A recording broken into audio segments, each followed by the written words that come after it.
করছে না তো, বেমানি করছে ডক্টর শফিকুর রহমান।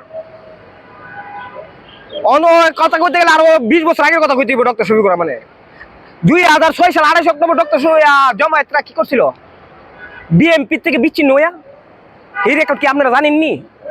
বিএমপি থেকে যখন 2006 সালে আগে বিএমপির লগে খালেদা জিয়া জামায়াতে যে যুক্ত ছিল, হঠাৎ করে বিএমপির লগে বিচ্ছিন্ন হইয়া জামায়াতে আওয়ামী লীগের লগে লাঠি বইটার লগে আপনার হাসিনার লগে যুগ দিয়ে হাসিনা তখন শক্তি বাইরা লাঠি বইটা ডাক দিছে। তখন এই বাংলাদেশটা মানে 2006 সালে 28 অক্টোবর রক্ত বন্য বসেছে। কারণ এই সময় বিএনপির লোকের জমায়েত থাকতো, তাহলে এই রক্ত বইটা হাসিনা করতে না। কিন্তু এই রক্ত বইটা আমি জামায়াত যখন আওয়ামী লীগের দেখছে, যখন জামায়াত যদি হ্যাঁ বিএনপি লোক গাদ্দারি করছে, আবার আওয়ামী লীগ আমরা লোক গাদ্দারি করে এই লীগের রাষ্ট্রটা আওয়ামী লীগের জামায়াতরে মারছে 2006 সালে।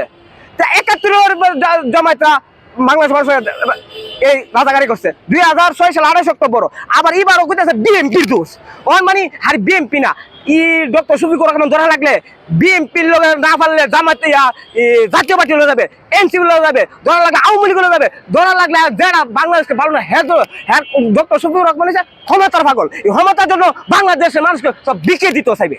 কিন্তু আমার কথা একটা, যারা দেশের মানুষকে ভালোবাসে না, দেশকে ভালোবাসে না, 71কে ভালোবাসে না, তারা এই বাংলাদেশের মানুষকে কোনদিনও ভালোবাসবে না। কিন্তু তারা বাংলাদেশের মানুষ আইসি রেকর্ড করে দিবে।